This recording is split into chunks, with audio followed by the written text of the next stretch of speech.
राधा वल्लभ श्री हरिवंश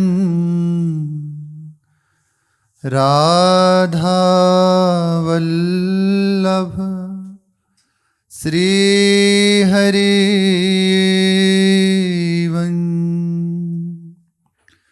सत्प्रेम सिंधु मकरंद रसोगधारा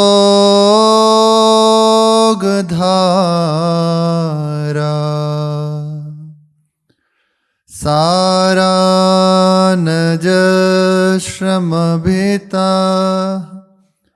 स्रवदाश्रिते सो श्री राधिके तब कदा चरणारविंदम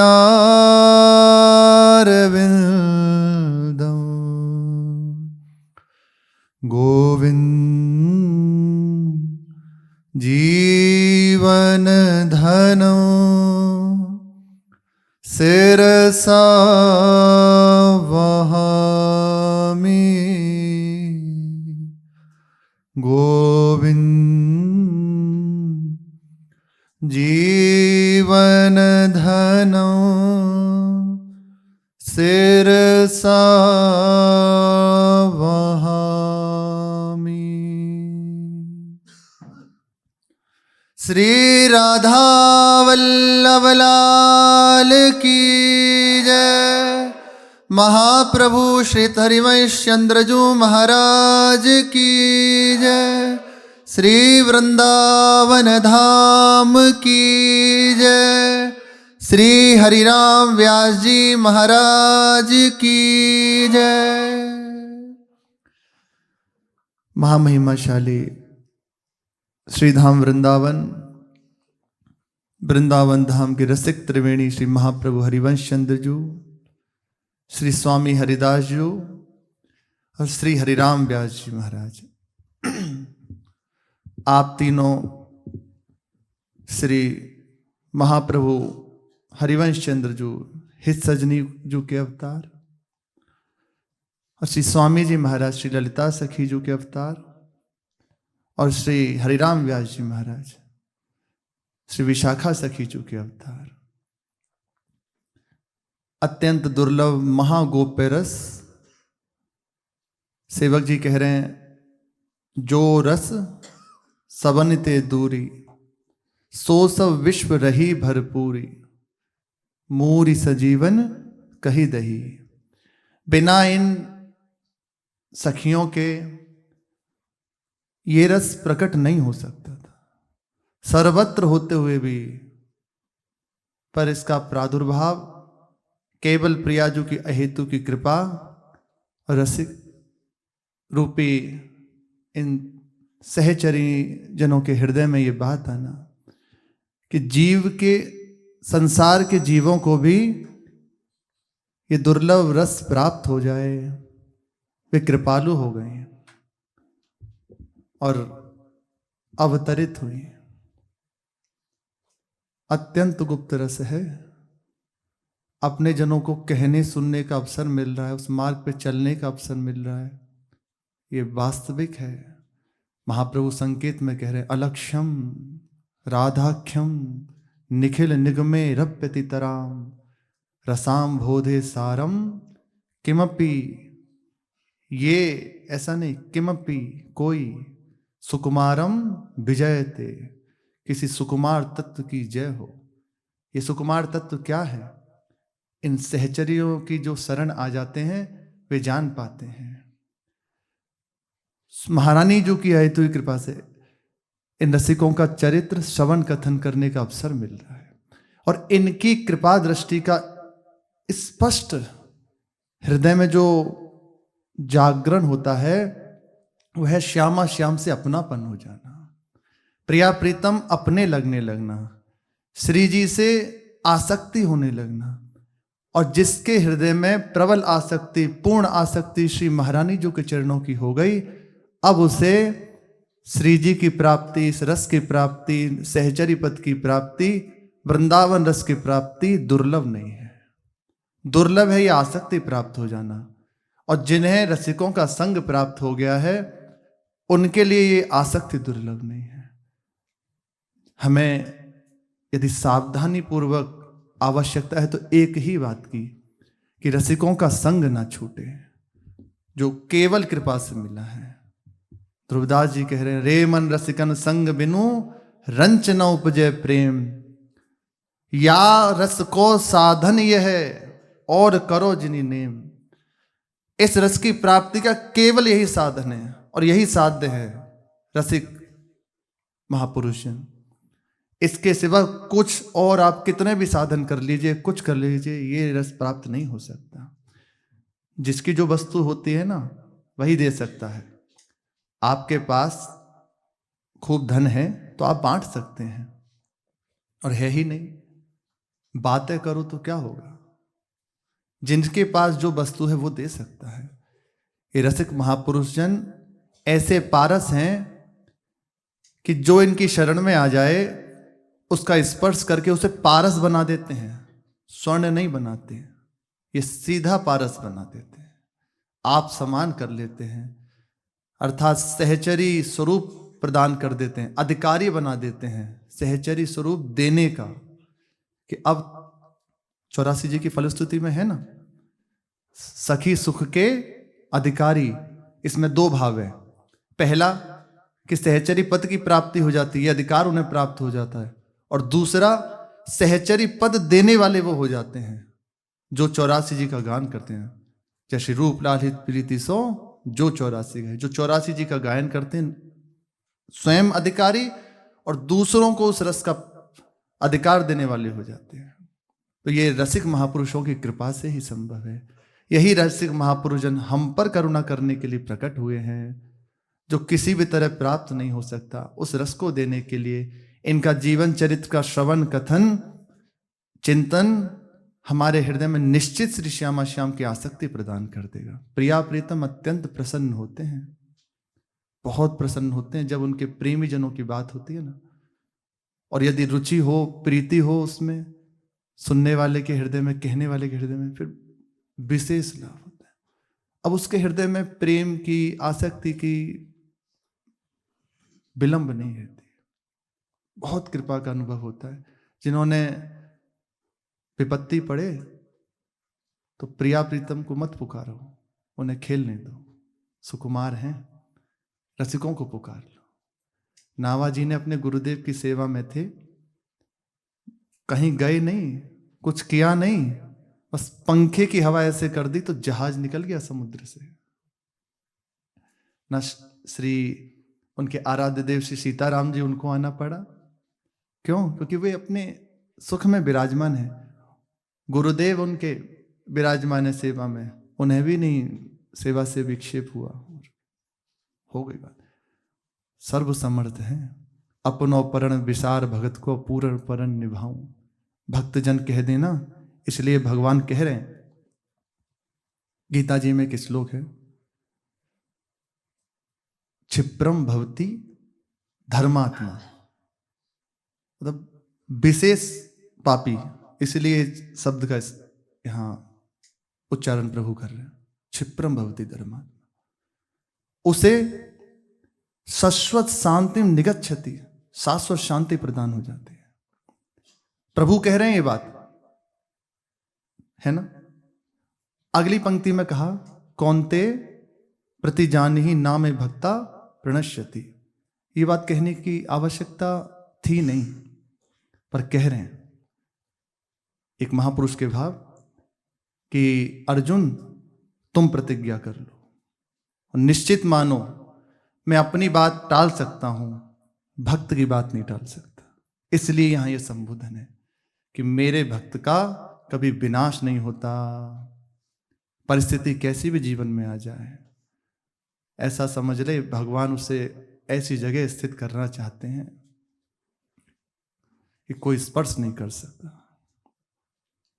इसीलिए कहा तुम कौनते प्रति जानी है, जान लो, और तुम इस बात को दृढ़ता से पकड़ लोगे ना तो निश्चित मानो अब उस भक्त का कभी जो मेरे आश्रित हो गया नाश नहीं हो सकता, शाश्वत शांति को प्राप्त कर लेगा, मेरी प्राप्ति कर लेगा। इसलिए विशेष भाव भक्तों का है, भगवान से भी बढ़ के। मोरे मन प्रभु अस विश्वासा, राम ते अधिक राम कर दासा।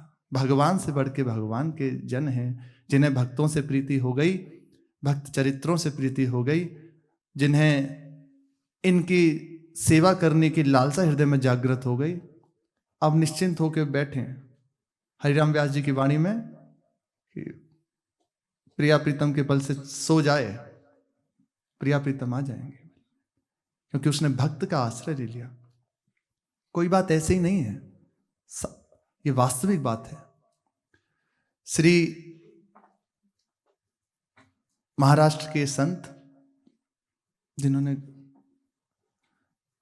गुस्सा नहीं आता था, उनके प्रसंग में आता है, नाम एकदम विस्मरण है अभी,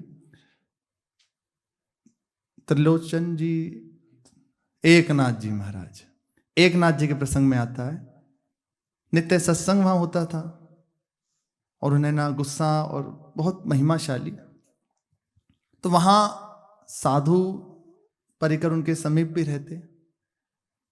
एक जो संत थे उनका सहज भाव था, उन्होंने दृढ़ता हृदय में रख ली कि मुझे तो इन संत की कृपा से सब कुछ प्राप्त हो जाएगा, बस। अब केवल ऐसा ही नहीं भाव कर लिया हो कुछ करते, कुछ नहीं, इतनी दृढ़ता कर ली भक्त की कृपा से सब कुछ प्राप्त हो जाएगा। अब नियम दिन में बनाया, प्रसाद जब होता तो घंटी बजते ही पहुंच जाते पाने के लिए, और जहां प्रसाद पूरा हुआ उसके बाद अपने ताने अचला और सोए। जो देखता यही कहते रहते, कुछ साधन भजन नहीं करते, पड़े रहते हो।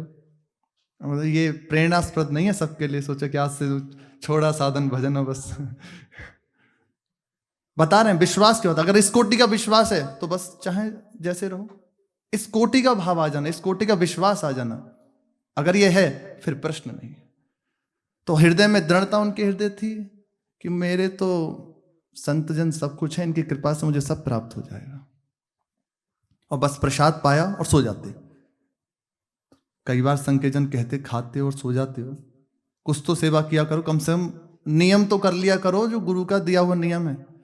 कुछ नहीं कहते, चुपचाप सबके सुन लेते, और अंदर बस इतने कहते, प्रभु मैं तो बस इतना जाना हूं आज तक सत्संग से कि आपकी कृपा से सब हो जाएगा। एकनाथ जी महाराज हृदय की बात ये जानते थे, भगवान अंदर की जानते ना, अंदर की जानते थे।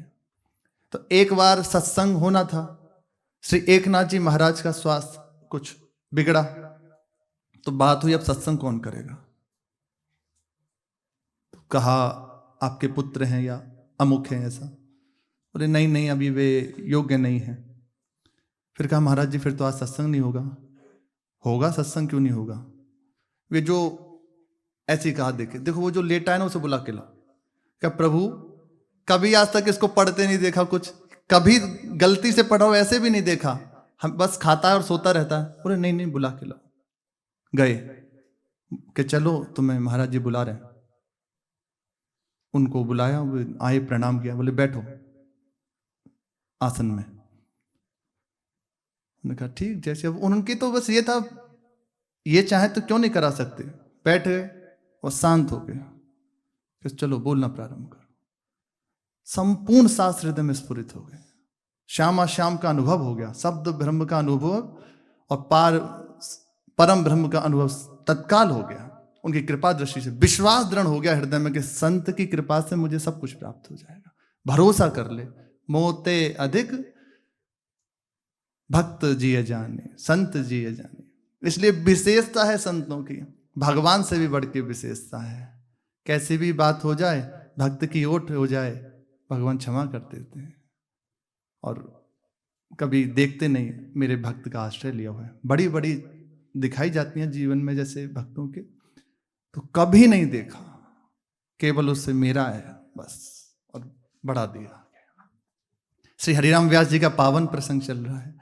इनके प्रसंग का सीधा सहज आप कहते हैं ना कि फल प्रिया प्रीतम की प्रबल आ सकती है, प्रबल आ सकती है, निश्चित निश्चित निश्चित।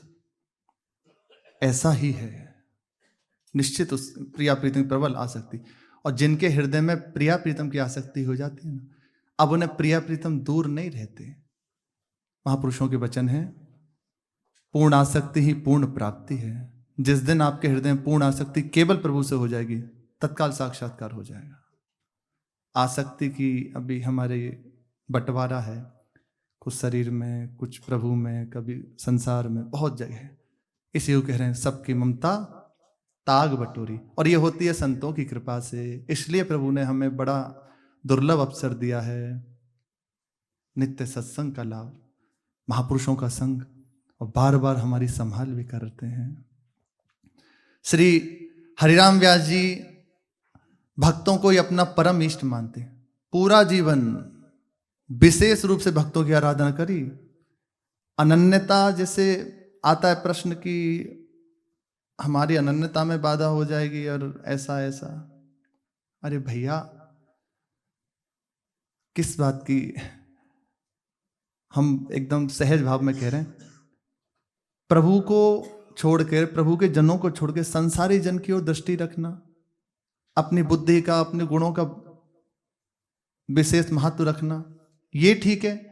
या भक्त की चरण शरण में हो जाओ, ये ठीक है? निश्चित मानो वो भक्त आपको आपके आराध्य देव में स्थित कर देगा। कबीरदास जी अब जैसे जो कहते हैं कि अनन्यता में अगर हम दूसरे भक्तों का स्मरण, होता है ये बात, स्मरण करेंगे, उनकी चर्चा सुनेंगे तो हमारी अनन्यता में बाधा नहीं आएगी, कहीं अनन्यता में विक्षेप तो नहीं है। तो हरिराम व्यास जी प्रार्थना कर रहे हैं कबीरदास जी की, कली में साचो भक्त कबीर। इसलिए कभी ऐसी बात नहीं होनी चाहिए, जिस भी भक्त का स्मरण किया जाएगा उससे हमारे आराध्य देव में निश्चित रति हो जाएगी, पक्का रति हो जाएगी।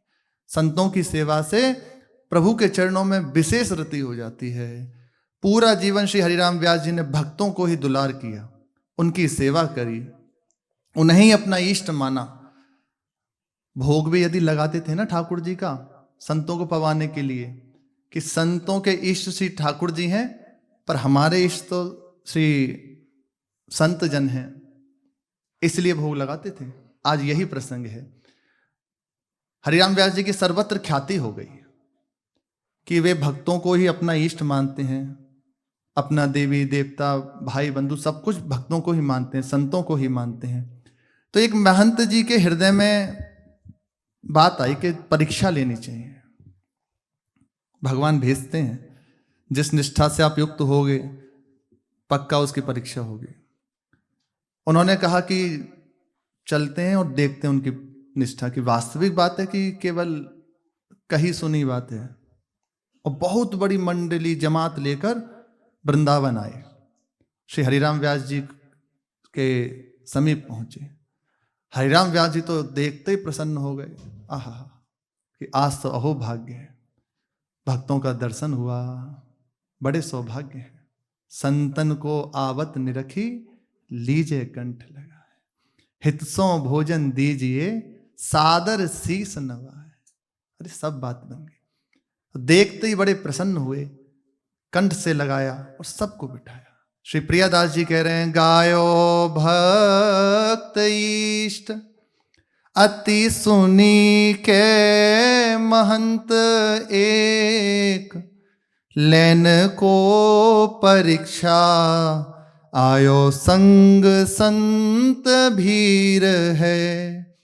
भूख को जतावे बानी व्यास को सुनावे, सुनी कही भोग आवे। इहाँ माने हरि धीर है, तब ना प्रमाण करी संक धरी ले प्रसाद।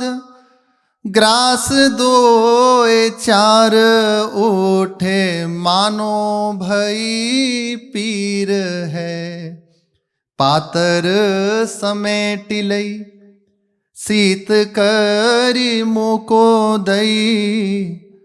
पावो तुम और पाँव लिए द्रेग नीर है। गायो भक्त इष्ट।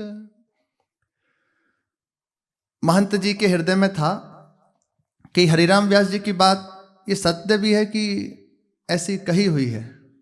पूरी मंडली के संग पहुंचे।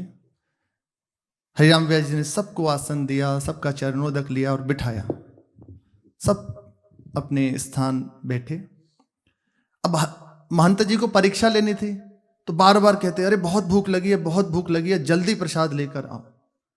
इसीलिए ये चरित्रों से बड़ी एक शिक्षा मिलती है कि जैसे संतों की सेवा कर रहे हैं, उसमें कोई ऐसी लीला हो ना तो ध्यान देना चाहिए कि हमारी परीक्षा हो रही है। देखो इसीलिए विशेष महत्व है, क्योंकि इनका जीवन है ना। अब वो आए ही हैं परीक्षा लेने के लिए कि जो इनकी बात सुनी है क्या वे सत्य है। तो ऐसे ही जैसे प्रसाद परोस रहे हैं या संतजन बैठे हैं और दिखाई दे कि कुछ विशेष उतावलापन इनमें है, तो डांटे ना, भगाए ना, मारपीट ना करे, समस्त सुकृतों का नाश हो जाएगा। बहुत बड़ी हानि है।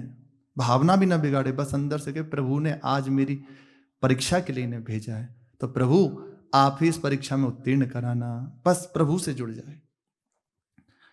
वे आए थे हरिराम व्यास जी की परीक्षा लेने। बार बार कहते बहुत भूख लगी है, जल्दी करो, प्रसाद लाओ। हरिराम व्यास जी ने कहा प्रभु भोग बन चुका है, ठाकुर जी बस उसको आरोग रहे, कुछ ही क्षण, बस अभी आपके सामने प्रसाद अभी आता है। अब अंदर लगने लगा कि हाँ हम कह ही रहे थे पहले तो कि ऐसा नहीं है। अगर भक्तों को इष्ट मानते तो ठाकुर जी का भोग क्यों लगाते, पर कहा नहीं। अंदर से मन में उनके ये बात आना शुरू हुई। फिर प्रसाद आया और समस्त संतों को पवाना प्रारंभ किया। महंत जी तो केवल परीक्षा के लिए बैठे हुए थे। उनके सामने भी पत्तल गई, सुंदर प्रसाद परोसा गया। देखा हरिराम व्यास जी को और फिर कुछ तो पाया और बाकी कहा बस बस बस अब हमारा हो गया। मानो ऐसा लगा कि उनके कोई कष्ट है पेट आदि में, तो इसलिए अब प्रसाद ज्यादा नहीं पा रहे और अभी बहुत देर से कह रहे थे बहुत भूख लगी है, जल्दी लाओ। व्यास जी समझ गए कि ये परीक्षा लेने हैं। तत्काल श्री हरिराम व्यास जी उनके पास पहुंचे और चरणों में प्रणाम करके कहा प्रभु आज तो मेरे ऊपर बड़ी कृपा हो गई कि पूरी पत्तल मुझे शीत प्रसाद की मिल गई। आज तो भरपेट प्रसाद पाऊंगा शीत। बहुत प्रसन्न हुए और कहा प्रभु आप कुछ क्षण बैठिए, अभी श्री रसोई में जो अमनिया भोग है वे लेके आता हूं और आपको पवाता हूं। समझ गए संत भगवान, ये जान गए अंदर की बात।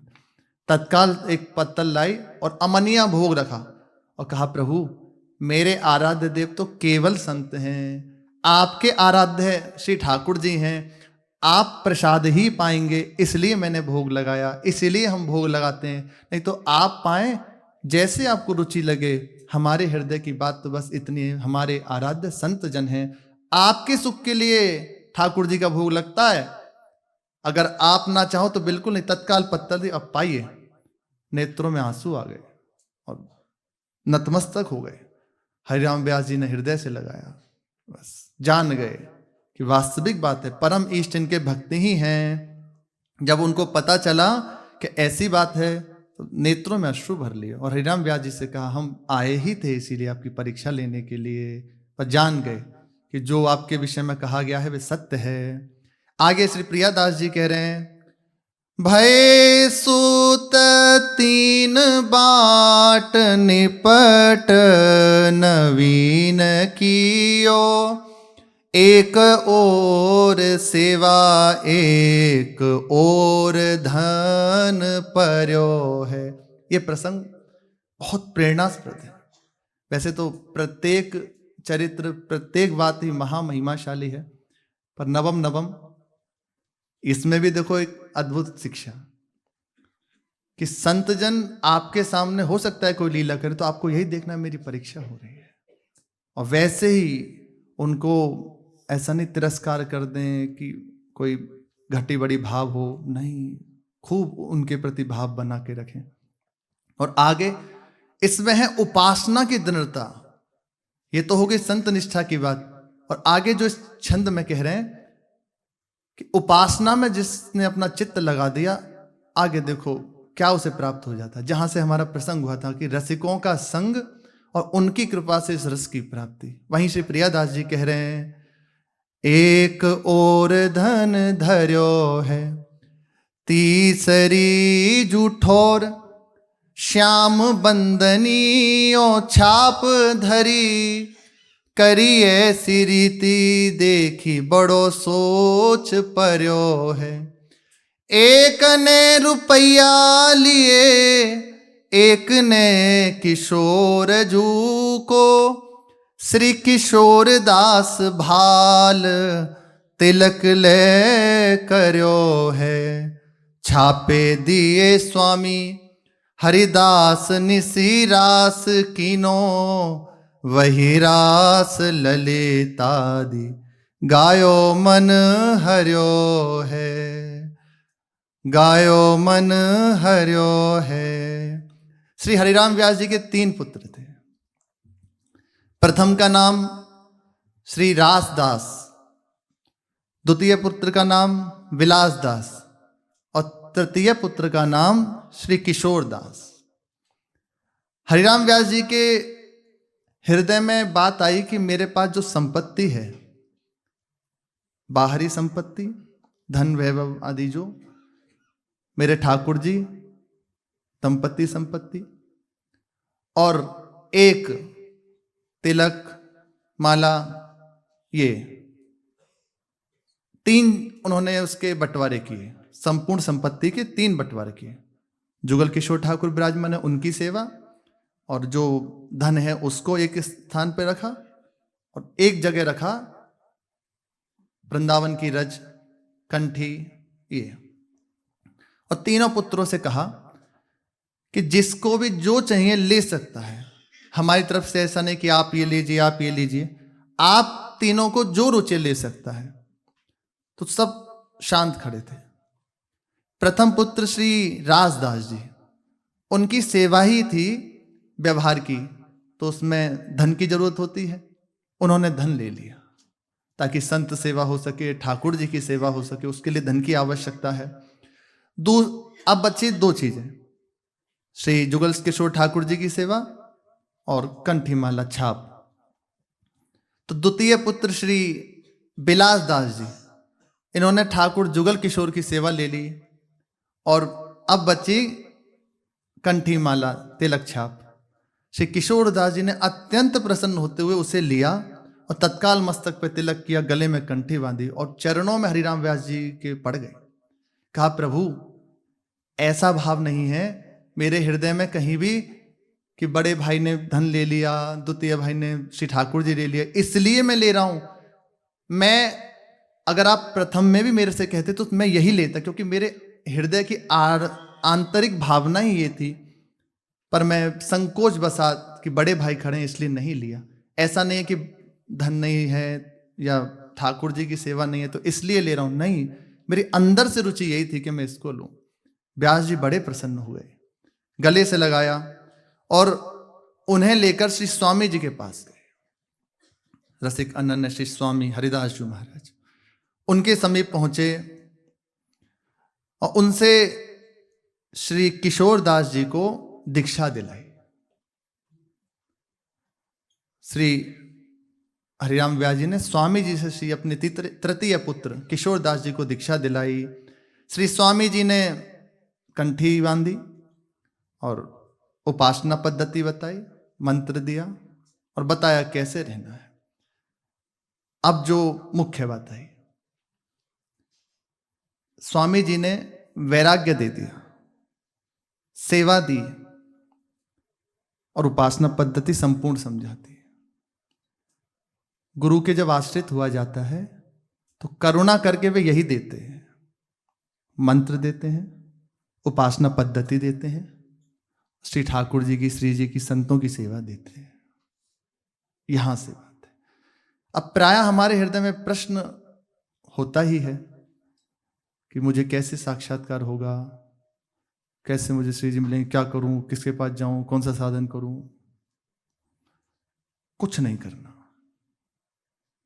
मैं इनकी शरण में आ गया। अब इन्होंने जो मुझे दिया है इसके सिवा ना कुछ सोचना है, ना कुछ समझना है, इसमें अपने आप को लगा देना है। किशोरदास जी ने जब स्वामी जी का आश्रय ग्रहण किया तो उन्हें यमुना जी से जल लाने की सेवा श्री स्वामी जी ने दी कि नित्य तुम यमुना जी से श्री बिहारी जी के लिए जल लेकर आओगे एक कलश में, और उपासना पद्धति दी, निरंतर चिंतन, लीलाओं का गायन, वृंदावन का वास, मांग के पालो, ये उन्हें प्रदान किया। अब नित्य बड़ा आनंद होने लगा, लीलाओं का चिंतन करते, रास विलास का गायन करते, चिंतन करते, नाम रटन करते। और श्री स्वामी जी ने जो सेवा दी थी यमुना जल लाना, और नित्य लाते। एक दिन की बात है, रात्रि होने वाली थी, उसे रजनी मुख कहा जाता है, संध्या से कुछ थोड़ा सा अगला क्षण ये समय था।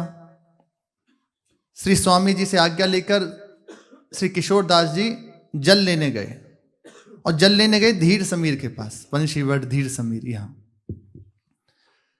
यहां आप जल लिए और कलश लिए ही हुए थे कि देखा वृंदावन का दिव्य वैभव सामने प्रकट है। अब देखो ये कैसे हो, बार बार इसीलिए रोक रहे हैं। हमें चरित्र ज्यादा हो वो विशेष बात नहीं, बात है कि उसका आस्वादन हो, उससे अपने को कुछ मिले। उपासना में लगे हुए हैं, कहीं कोई प्रश्न नहीं, जैसा कह दे बस आज्ञा में जीवन है, तो स्वयं प्रकाशित हो गया।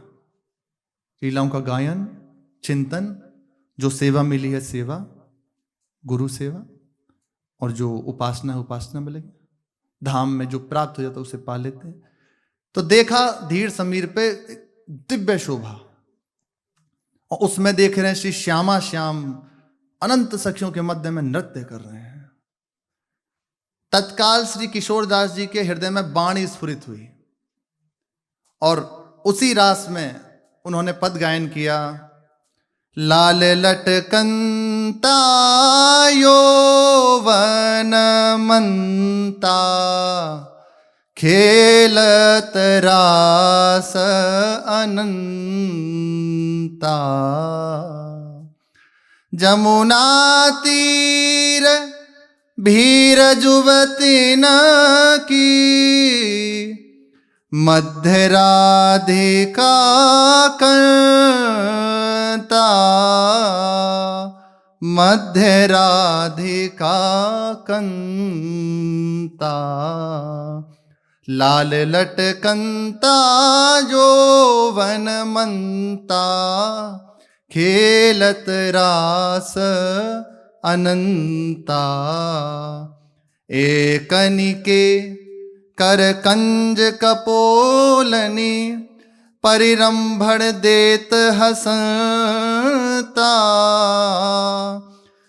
किशोरदास के स्वामी बिहारी, किशोरदास के स्वामी बिहारी, विहरत केली कलंता,